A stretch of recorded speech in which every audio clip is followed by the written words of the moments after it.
It's been a hot second. Hello besties, I am back. I hope you guys have had a good start to the year, to 2022. It feels so good to be back. I've missed chatting about books with you guys. I've missed making videos. I have so many video ideas that I want to be working on, but I thought it would be good to kind of just get back into things by doing a January reading wrap up. I also really need to go and fill in my Goodreads because I don't even know how many books that I read. I read some books in January and I didn't update my Goodreads at all, and every time I go on Goodreads at the moment it's just screaming at me because I'm already so far behind in my reading challenge for this year. I currently only have 2 book reviews for my reading challenge this year, and one of those 2 books was a book that I read just the other day in February.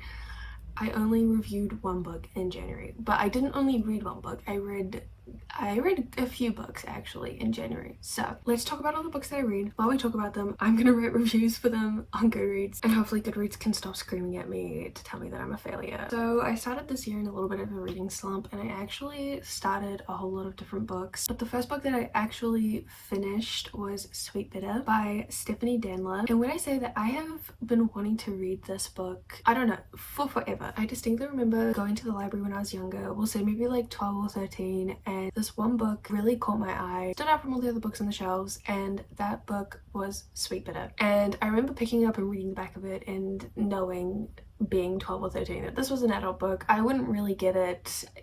I wouldn't enjoy it. I wouldn't understand it. It was a book that I wanted to come back to at a later date. And I think it says something that my memory is not the best, but I have remembered this book ever since that first time that I saw it in the library, and always in the back of my mind it has been on my TBR. It has been a book that I've been wanting to pick up and read, and so I finally decided to do that, and I'm really glad that I waited, honestly, as long as I did. This is just sort of a contemporary coming of age story. Our main character in this book is Tess, who's leaving her small town behind and is going to New York, not really to make a name of herself, but she just kind of wants to live a little bit of a more exciting life, and she thinks that going to New York will do this for her. She ends up getting a job at this very esteemed restaurant in Manhattan. She becomes a waiter, and basically Tessa's life in New York is very fast-paced, very chaotic. Obviously, if you have ever worked in hospitality, it is a very demanding job, physically, mentally. It is definitely fast-paced and chaotic, and I think Stephanie Danler did a very great job of reflecting this in the way that she wrote the story, and this book definitely had like an edge to it. The best way that I can pitch this is, if you had a Tumblr phase in like 2014 up to 2016, I feel like you would like this book. If you're into coming of age stories, books that kind of vaguely talk about relationships and growing up and what it means to find yourself in a very artsy way, you'll enjoy this. This wasn't the best thing I've ever read though. I think I would give this 4 stars. I did find my mind like wandering a little bit while I was reading this. It was okay. Also, you could argue that it was kind of pointless, but you know what? That's okay. That's fine. It didn't necessarily take away from the value of the book. So if you're into that kind of contemporary lit fic, highly recommend this. Not a horrible start, honestly, to the reading year. 4-star read. The next few books that I picked up were probably 5-star reads. I picked up the Mindfuck series by St. Abby. This is a 5-book romance series, murder mystery romance series. This follows Lana and Logan. Logan is an FBI agent. He deals with murders, serial killers, and he doesn't know that one of the big serial killer murder mystery cases that he's working on is related to this woman that he meets, who quickly becomes his girlfriend, Lana, because Lana is the serial killer that Logan is trying to find. I fully heard about this series on TikTok, and I just heard so many people talking about it, and I was genuinely intrigued as to how a serial killer and an FBI agent would get into a relationship. When I say this was so good, I had so much fun reading the series. I was actually obsessed. I could not stop thinking about these books. I had to keep reading. They just got better and better and better in terms of suspense and plot and the romance, the tension. It was all there. It was so good. I will say, I feel like the covers are a little bit misleading. I feel like the covers are very sexualized, and honestly this book was not as sexy as I was expecting it to be. Obviously the relationship between Lana and Logan is a very big part of the series, but it wasn't necessarily totally NSFW or as smutty as I was expecting. It had a really heavy focus on the murder mystery, and it was just so much fun reading this and constantly getting things thrown at you and not knowing where the story was going to go. I feel like generally I'm pretty good at predicting story plots. Nothing really surprises me, but I honestly had no idea where the story was going to go in terms of the like larger plot behind the basic Lana is a serial killer, Logan is investigating the cases. This was so well done. I will say I didn't really like the ending, so the prologue of the 5th book, didn't really love that. Honestly, it was a very predictable and kind of cheesy ending, but overall this was genuinely one of the best reading experiences I've had in so long. I think the series overall I would probably give like 5 stars, but I feel like most of the books I will probably end up giving 4 stars. I might give some of them 5 stars, but I just had so much fun reading this. I can't not give it 5 stars. Oh my god, so I'm actually looking at this and I read all 5 of these books in 2 days.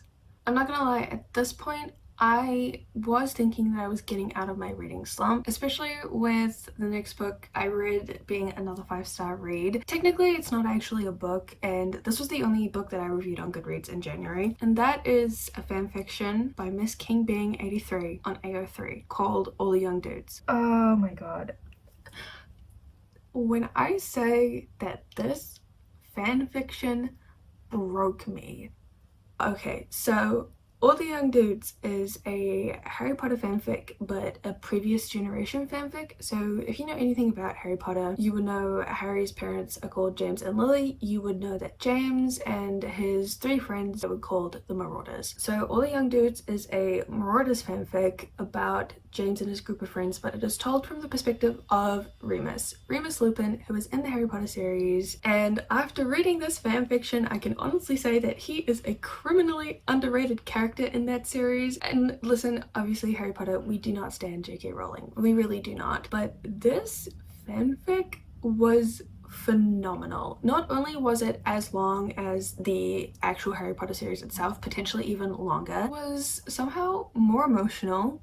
When I say I cried like the whole day that it took me to finish this book, like it didn't take me a whole day to finish the book, it took me a week to finish reading this, but on that last day, the last like 20% of this book had me bawling my eyes out. I could not stop. I cried I think for like 6 hours straight. I don't want to even talk about how much I cried because I will genuinely just start crying again. This was so good. In terms of representation, so much more diversity in this book than the Harry Potter series overall. In particular, queer representation, a lot of queer representation in this. Absolutely loved it. I thought it was so amazingly done. This whole fanfiction is a Remus and Sirius fanfiction technically, but it is very slow burn. It is very angsty, and we don't ever get Sirius's point of view. Like it is, I feel like it is primarily a story about Remus, but that does also include his relationship with Sirius. But the way I could not put this down, despite the emotional damage that this did to me, it was worth every second. It was so good. I genuinely haven't felt this way about a piece of fiction in a very long time. This really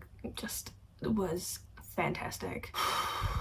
It was a lot to read. Highly recommend reading this. Miss King Being 83, superior to J.K. Rowling in every single way. Honestly, the way that Miss King Being 83 did so much more than J.K. Rowling in this one fanfic. Anyway, I was so obsessed with this. I did make a Spotify playlist, so if you want to go listen to that, I will link it down below, and highly recommend listening to it while you're reading it if you do decide to go and read it, which I would highly recommend because it was really good. Anyway, let's move on. After reading All the Young Dudes, I didn't really want to pick up a new book and not feel anything, so I decided to pick up the Raven Boys and reread that. And I have been meaning to reread the Raven Cycle for a while now because I finally got physical copies of the books last year, I think, and so I've been wanting to go through, annotate them. So that's what I did with the Raven Boys. I picked that up, went through,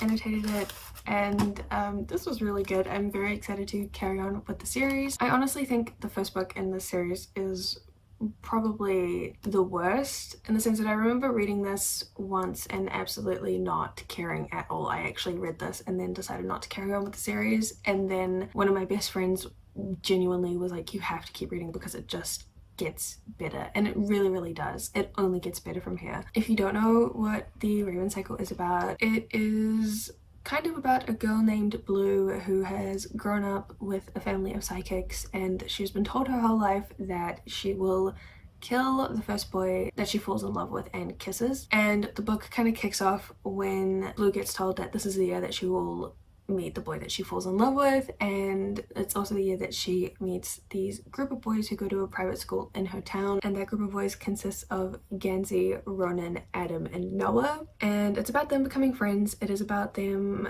going on a search for a long lost Welsh king, and this book is magical and atmospheric, and so again, like, characters that will just rip your little heart out. Highly recommend this series if you haven't picked it up. Even if you have picked it up, maybe pick it up again. And then I read all of these books while I was on holiday, by the way. I took like a 2-week holiday in January, and at this point we were getting to like the end of my 2 weeks, and I was determined to finish The Female Persuasion by Meg Wolitzer, because I started this technically last year, I think in like November, but I had to finish this. I knew that this was going to be like the only time that I would have to finish it, so that's what I did. I read The Female Persuasion by Meg Wolitzer, and it was good, but it did also kind of give me an existential crisis. I don't really know what it was. This book was just very heavy. This book is simply about a young woman named Greer who is at university when she meets this sort of feminist icon, Faith Frank, and how Faith Frank and that meeting kind of changes Greer's life. And the book kind of switches through different perspectives. So we see Greer's perspective first and foremost, but we also get the perspective of Faith at some point. We get the perspective of Greer's boyfriend, also Greer's best friend. We get a few different stories within this one story, and I guess, yes, you could say that this book is a feminist book. It does look a lot at feminism, and I guess each different story that we are told is like a different perspective of feminism, and it was just like very heavy and serious in that sense. But also I will say I don't think it was an interesting concept, and I think it was done well, but I found it interesting that it also made very obvious like the glaring issues with feminism as well, like the lack of intersectionality in some of these stories, or how they mention how feminism is different if you're a woman of color or, you know, queer or something like that, but then none of the stories were from like a character of that perspective, if you get what I'm saying. There were issues with the book I could see, but I mean, Meg Wolitzer had a very great writing style in this. It said on the back of this book that it deserves to be placed on the bookshelf alongside books like The Secret History, and that was honestly why I bought this book, because I love The Secret History, and I can see why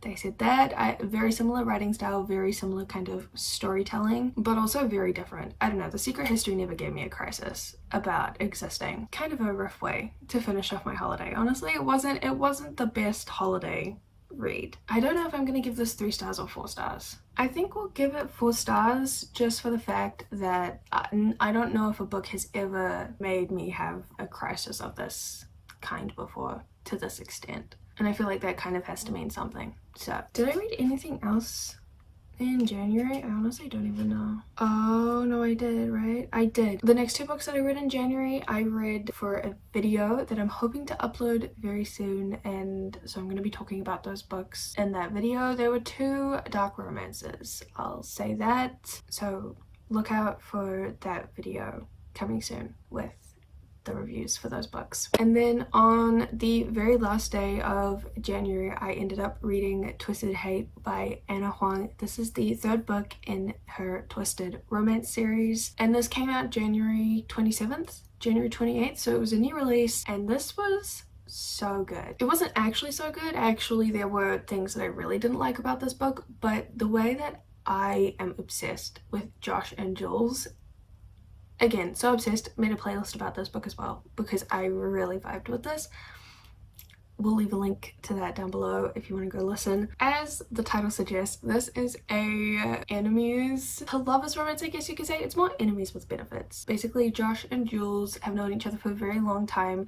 In the first book in this series, Twisted Love, we learn that Jules is the female main character's best friend and Josh is the female main character's older brother. So it's also like a best friend's older brother romance as well. Essentially, Josh and Jules are both very busy. Josh is becoming a doctor. He's starting to become a doctor, surgeon kind of vibe. Jules is starting to be a lawyer. Both super busy, and at the start of the book, they're both kind of in a dry spell, I guess you could say, in terms of dating, and they kind of realize that they are around each other a lot. It would be very convenient for them to be casual hookups, and they find that they do have chemistry there even though they hate each other. So they get into this sort of benefits relationship, almost fake dating but not quite, and I like reading about people falling in love even if it seems like they're not gonna fall in love because they kind of hate each other. There have been some decent criticisms about this book. Like, all of these books are sort of dark romances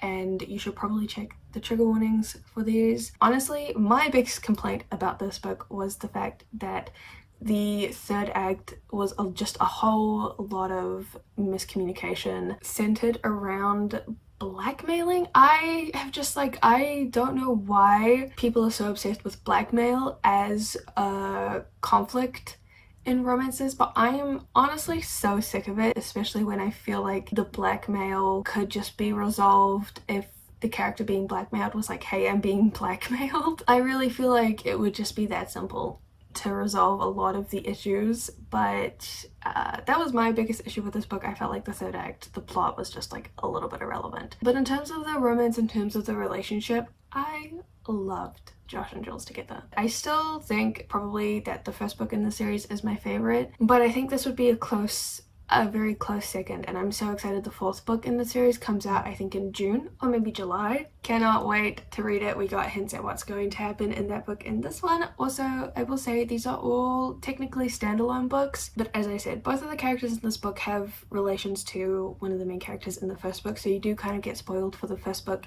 if you decide to pick up Twisted Hate first. So I would recommend reading it in order. It would probably be just easier and the best. And that was the last book that I read. So how many books total is that? It says I've read 9 books, but one of those books is a book that I read in February, so that's 8. But then I haven't reviewed the BABYYY or the 2 books that I read for the video that's coming up. 8 plus 3 is 11. So I read 11 books in January. Not too bad considering that I have been in a reading slump since like October last year. I think I still technically am in a reading slump. These are dark times, besties. We'll see how February goes. I'll be back at the end of the month with another wrap up, but hopefully I'll be back before then with some other videos. I'm excited to be back. I'm excited to be making content. As I said, I have so many ideas of videos that I want to be making. Thank you guys so much for watching this video. I really appreciate it, especially if you have subscribed to my channel and you've stuck around waiting for me to upload content through all of January. Love you guys. I hope you enjoyed this video and I will see you with another one sometime soon. Bye!